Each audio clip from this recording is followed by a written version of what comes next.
Inilah dia satu-satunya bangsa yang pelik dan tak ada arah tuju. Bangsa apakah itu? Cuba tulis dalam ruangan komen.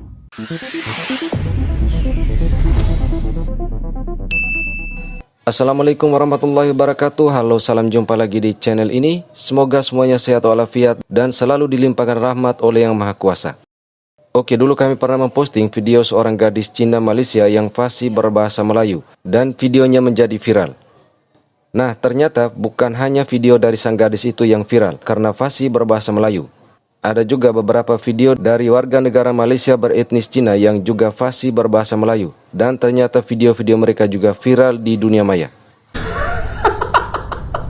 Video aku yang aku post malam 450k view. Aku memang teruja gila sebab video ni. Aku sangat-sangat berterima kasih kepada korang yang nampak video ni. Walaupun ada yang komen, dia kata aku ni bukan orang Melayu, aku ni bukan orang Cina, aku ni orang Melayu. Guys, kau tengok dekat bahagian bawah nama aku ni, yang surname dia pun nama Chan. Lepas tu mata pun dah mata sepet macam ni guys. Mentang-mentang AC Miza tu copy muka aku, jadi ada segelintir yang ingat aku Melayu Tak, aku bukan Melayu. 我可以跟你说华语，我可以同你讲广东话，我是一个华人faham tak? Anyway, aku baru cakap Mandarin dengan Cantonese tadi. So itu dia, aku ni memang Cina yang betul, tapi aku ada cara dia lah untuk tak pelat bahasa Melayu. Kalau korang nampak video ni keluar kat FYP korang, share, komen dan follow, aku akan share kenapa aku tak pelat bahasa Melayu. Macam mana pun, aku memang teruja dan terperanjat sangat atas sokongan korang lah yang aku boleh jadi viral macam ni. Aku orang biasa saja, walaupun AC Miza tu suka tiru muka aku. Jadi jumpa anda semua dalam video yang akan datang. Okay, bye. Dan kereta bertutur dalam bahasa Melayu. Ramai jugalah netizen yang terhibur dengan konten Adik Jun ni sebab banyak info menarik mengenai kereta. Tapi di sebalik itu, Adik Jun pun tak terlepas menjadi kecaman netizen tau. Alahai, kesian Adik Jun. Netizen ni pun ada je yang tak kena kan. Itu weh, korang ni memang terkejut aku. Sampai dua-dua video aku buat cakap bahasa Melayu pun boleh sampai 30k orang tengok. Aku macam tak boleh brain doh. Kenapa? Dia mengejutkan sangat ke Cina cakap Melayu? Kenapa kamu tak ada apa-apa? Kamu mereka makan sekali. Kalau macam ni, saya tak pastilah. Yang mana tak ada dua set. Okey lah, kalau macam tu, saya masuk dulu lah. Ni slipper saya boleh pakai. Apa? Bukannya cakap kita makan sekali. Hah? Oh, you ada sampah nak buang, saya boleh tolong buangkan. Tak ada. Tak ada apa-apa lah macam ni. Ingat bagi saya rating 5 star. Okay. Abang, kereta saya sudah rosak. Boleh hantar saya dari rumah? Wih, berani kau malam-malam ni minta tolong I? You tak takut I ni orang jahat ke? Tak. Nak pernah cakap, orang yang kondo biasanya orang yang bagus.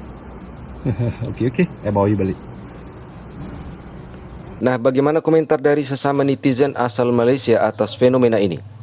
Dah mereka ni orang Malaysia, mestilah boleh bercakap dalam bahasa Malaysia. Kenapa perak sangat orang Melayu ni? Asal ada orang Cina dan India yang boleh berbahasa kebangsaan dengan baik, dia teruja satu macam. Wah, bahasa Melayu dia bagus lah. Bahkan, ramai orang Cina dan India yang menjadi terkenal di Malaysia hanya disebabkan mereka boleh bercakap dalam bahasa kebangsaan dengan baik. Bukan sebab lain pun. Sikap perak orang Melayu terhadap orang Cina dan India yang boleh berbahasa kebangsaan dengan baik ini jelas membuktikan bahawa kita memang ada krisis identiti. Orang Melayu tak jelas sama ada rakyat Malaysia itu adalah dalam kalangan Bumi Putra ataupun termasuk Cina dan India.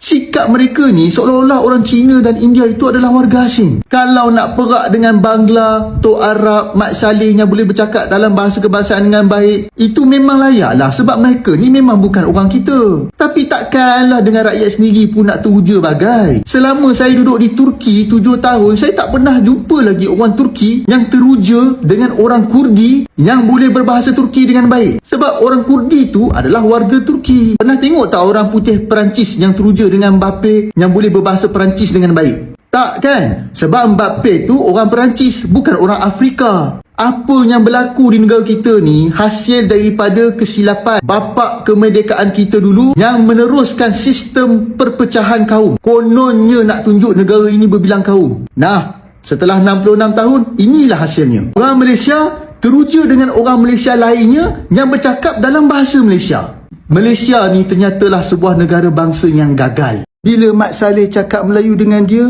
jawab dalam bahasa Inggeris. Bila bukan Melayu cakap Melayu cara salah, dia bukannya nak betulkan, tapi ikut pula lenggok yang sama. Bila pergi ke Indonesia, dia cakap dalam bahasa Indonesia. Bila orang Indonesia datang ke Malaysia, dia tukar kepada dialek Indonesia pula. Lepas tu peli orang bukan Melayu tak boleh cakap Melayu dengan baik. Dia juga nak jadikan bahasa Melayu sebagai bahasa ASEAN. Inilah dia satu-satunya bangsa yang pelik dan tak ada arah tuju. Bangsa apakah itu? Cuba tulis dalam ruangan komen.